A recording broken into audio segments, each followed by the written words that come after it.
brothers and sisters of New England, Happy New Year. Hope you had a wonderful holiday season. Now, we haven't done our year in review video in a few years, so we figured what better time than now. It's been a year of ups and downs, that's for sure. For the fifth time in 6 years, we saw a rise in our membership percentage. We saw a significant rise in our PAC percentage as well. We saw additions in facilities in the region. We hosted solidarity events at each one of our facilities, which was our internal goal for the region. We saw Boston Tower's Matt Morgan give an inspirational speech on mental health at the convention down in Fort Lauderdale and swayed the Supreme Body to mandate a work group to look into ways to improve the mental health of our workforce. We saw CISM spring into action when we had the unfortunate tragedy at A90. We saw the region get prepped for shutdowns 2 separate times this year. We saw our largest influx of new reps this year at places like Manchester, Providence, and Bedford. We saw the continued degradation of staffing at most of our facilities. We saw lobbying at record levels to address the staffing through changes in the law. We're nearing the end of that, and there's much more work to do on its implementation. We saw our reps meet in Pittsburgh with the Eastern and Central regions in May, where we taught and we learned from our brothers and sisters from across the NAS. We had President Santa visit 2 of our facilities this year alone.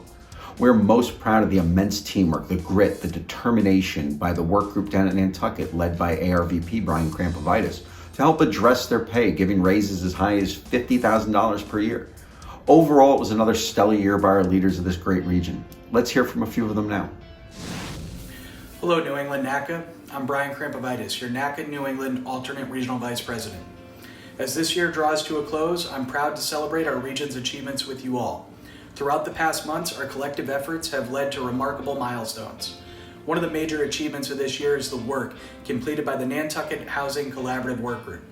Mike DeFalco, Trevor Wheelock, and I finished up the work group in the first half of the year. After some delays, we're able to get the Nantucket Housing MOU signed and get our brothers and sisters some relief from the soaring rent prices on the island by putting $250,000 to $400,000 extra yearly in the pockets of our Nantucket members collectively. Another success of the year is facility MOUs. One of my responsibilities as ARVP is to mentor FAC reps during MOU negotiations and disputes. If a dispute in negotiations cannot be resolved by the FAC rep and ATM, the district general manager and I take over the process to try and come to an agreement.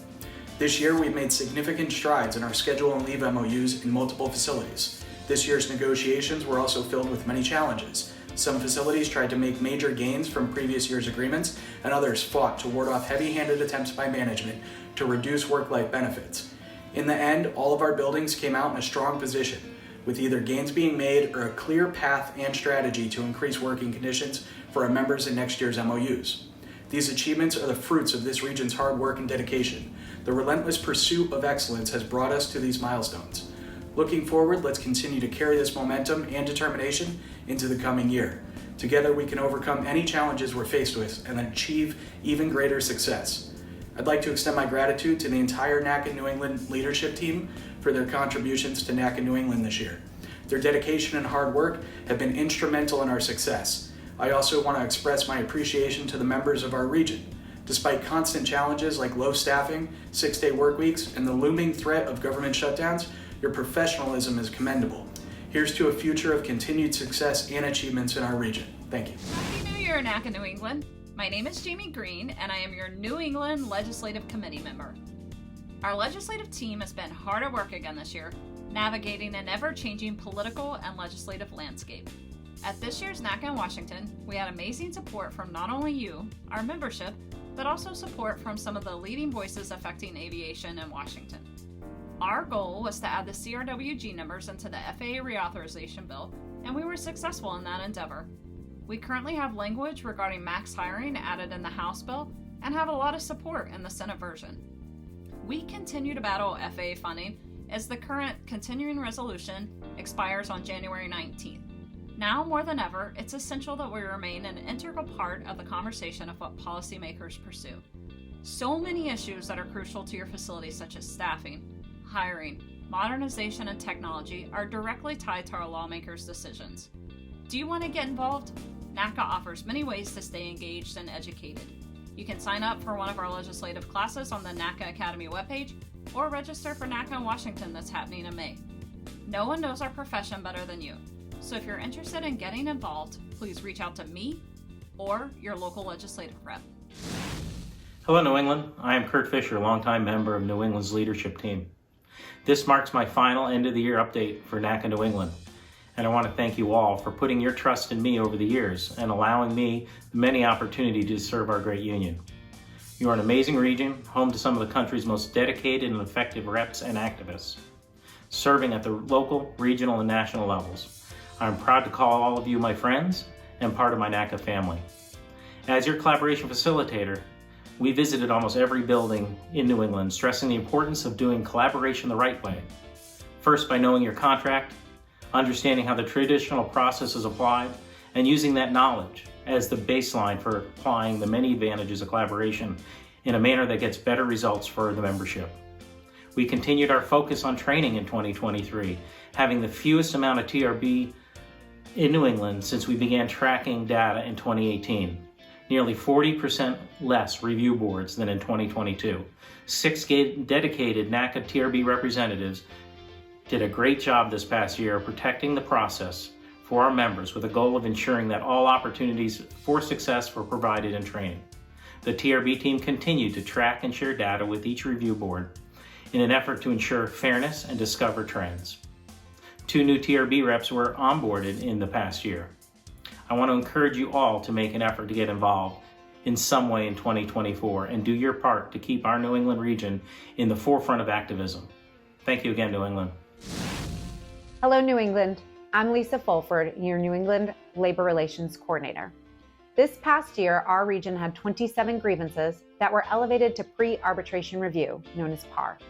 17 from Boston Center, 1 out of Yankee Tracon, 3 from Bedford Tower, 2 out of Boston Tracon, 3 from Boston Tower, and 2 from Providence Tower Tracon. Out of the grievances that were settled, 1 proc was removed, 1 BUE was awarded 2 hours of overtime pay, 2 BUEs were awarded 2 hours of straight pay. A total of 24.5 hours of admin leave were awarded. A BUE that was given a sick leave restriction letter was instead issued a sick leave counseling letter. And an OS received 2 hours of training on Article 32. There were 10 grievances on which the neutrals sided with the agency, and those grievances were elevated to be arbitrated at the national level in the near future. We are not resting on our successes. Instead, we continue to improve our work and the grievance process. We have added a research team who reviews past grievances and their remedies, and researches facility documents and the contract to help support our arguments at PAR. A collaborative meeting is held bi-weekly between our team lead, Nick Marangos, and the agency's representatives to discuss remedies and solutions to current file grievances. New England region is one of the top NATCA regions for resolving LR issues and getting our BUEs the remedies they deserve. Our team looks forward to serving the members of New England in 2024. Hello, NATCA New England. My name is Jake Detweiler, your NATCA New England NCEP rep and controller at Boston Center.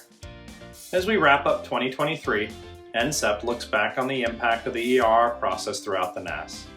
Despite all-time staffing shortages, NCEP was still able to select 436 ERs over the course of our 4 panels this year in February, May, August, and November.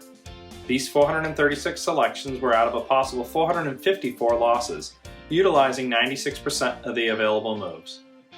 Nationwide, 135 facilities gained under NCEP, 155 facilities released under NCEP, or 49% of the NAS, and in total, a combined 236 facilities gained, released, or both under the NCEP process this year.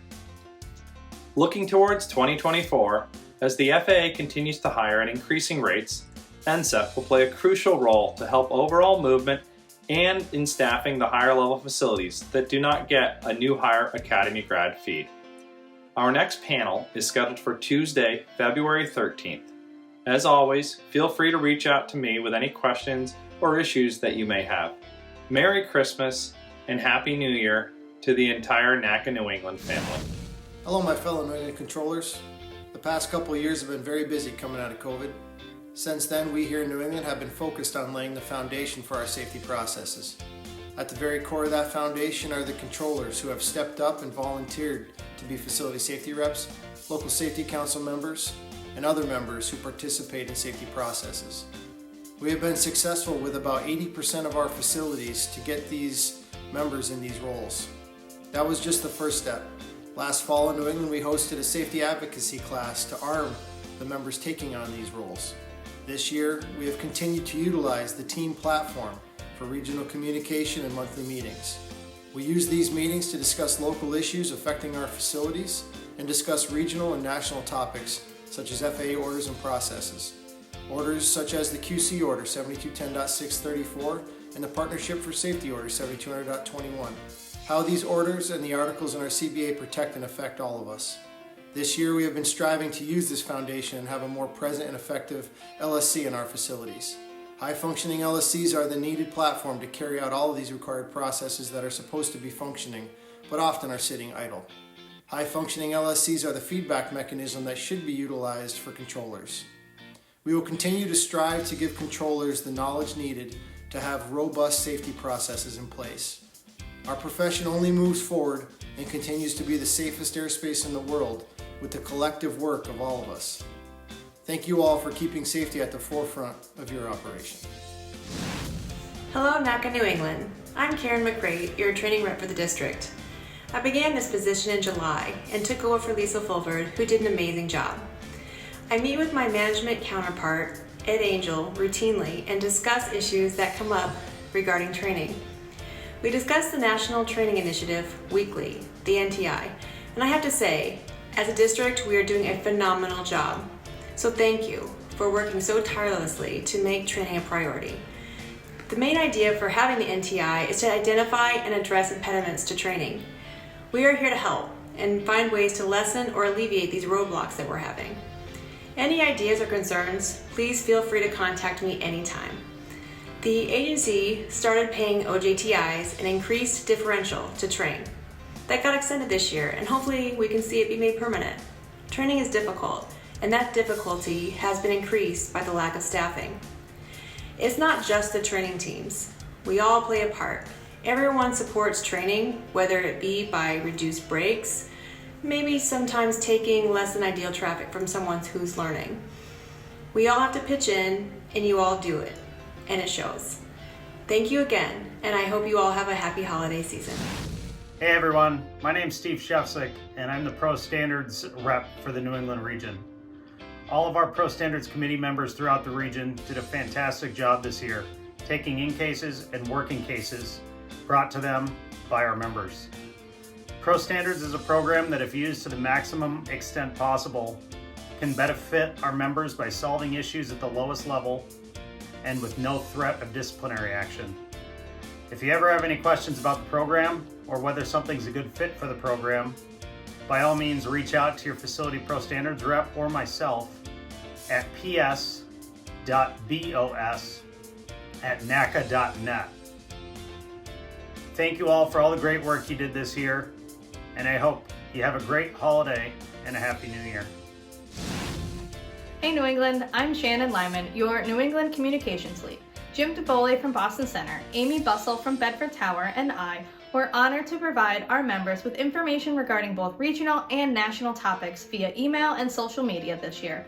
In 2023, we provided you with twice monthly emails containing updates from different members of our New England leadership team.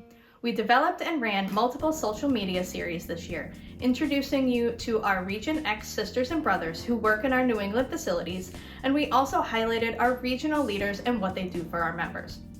We provided you with a drug and alcohol Did You Know series, sharing important facts that affect our members' careers, and we also featured facility visits and regional events.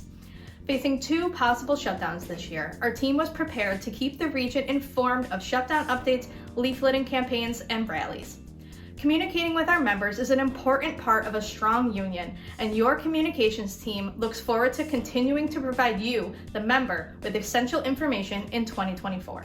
If you have any feedback for our team regarding methods of communication with our New England members, please feel free to send us an email at natcanewengland@gmail.com. Happy New Year! Happy New Year, NATCA New England. My name is Kevin Curtis, and I am a CPC here at Boston Center, and I am also the OWCP rep for NATCA New England. And And what that means is that I can assist you anytime that you have suffered some kind of injury or something along the lines of traumatic stress. So whether it be a tone issue like our brothers and sisters down in Providence recently went up through, or something to the effect of up there in Bangor, if they don't do a good job cleaning up the parking lot after a snowstorm and you take a spill. Last but not least, if you suffer something to the effect of a traumatic stress injury while on position, it's important to reach out if you need to take some time off to get your head right before you return to duty. I can assist you filling out forms, encourage you to move through the process, and as well let you know that it's important to get that CA-16 before you leave if you want to get any sort of medical narrative. My name is Kevin Curtis, the OWCP rep for NATCA New England. Thanks, everybody. Now listen, a couple years ago, we created the J. Bowers Award for Activism within the region. A couple winners over the past few years, and this year's no different. So let's take it over to Jay to present the award. Hello, my NATCA brothers and sisters. Union activism has always been and continues to be the lifeblood of NATCA. Activism takes various forms and sometimes arises spontaneously. Each and every one of us must recognize the immense significance of the NATCA PAC. During our convention in Fort Lauderdale, an individual displayed exceptional dedication to this cause. This year's winner had the opportunity to overhear a crucial brainstorming session conducted by our regional NLC team. The discussion revolved around finding ways to enhance ZBW's PAC contributions, as it had the lowest percentage in the entire New England region. Without hesitation, he joined the conversation, volunteered, and proceeded to spearhead a successful PAC drive at ZBW. Increasing PAC contributions is no small task, especially considering the constraints imposed by the Hatch Act in our workplace. However, through sheer determination and unwavering commitment, he managed to amplify ZBW's PAC contributions by a remarkable 3%, surpassing all records in recent history. His exceptional attention to detail and meticulous tracking impressed the legislative team to such an extent that they have adopted his method for the entirety of New England. His innovative ideas for member outreach continue to demonstrate his dedication to our union. Let us applaud and congratulate this year's winner, Kevin Curtis, a member of ZBW since 2007 and an esteemed area representative, for his outstanding achievement. Congratulations, Kevin, on a job well done. Your unparalleled commitment and contributions have not only made a substantial impact on our union, but also serve as an inspiration to all of us. Thank you. Thanks, Jay. And now we're going to turn it over to our second award. A couple years ago, we created the Curt Fischer Award for Leadership. So to give the Curt Fischer Award, here is Curt Fischer. Curt. Happy New Year, New England. One of my personal highlights of every year is having the honor and privilege to announce the recipient of NATCA New England's Curt Fischer Leadership Award. This is the fourth year recognizing leadership in New England, and each year we move the bar higher, focusing and recognizing members' hard work and dedication to serve, along with their education and mentorship of other members, has built a solid base of leadership in New England, allowing our region to grab hold and flourish. New England's positive leaders are the offspring of discipline, and they are caring leaders who make the effort to mentor others. Or as we like to say in New England, leaders who develop leaders who develop leaders. Our 2023 Leadership Award winner has selflessly committed themselves to this union and has been a positive influence on developing other leaders. Growing over the years, we have seen this individual show that he continuously is willing to step in and get the job done. He's an important member of our region's TRB and hardship teams. Serving his third term as FAC rep, he has procured an active and dynamic local membership. His building is now 100% NATCA, 100% PAC, and many of his members have been moved into national position. His Leaders Building July Collaborative Health Assessment reported that he understands how effectively to work with his agency counterparts, solving difficult challenges. This fall, he hosted a regional solidarity event in Portland, which was attended by NATCA's President and Executive Vice President.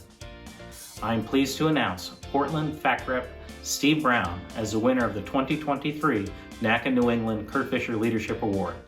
Congratulations, Steve. Thanks, Curt. New England, it's been an unforgettable year for sure. We're really looking forward to see what these leaders are able to do over the next year. I wish you and your families all the best in 2024, and we're going to see you all soon. Thanks.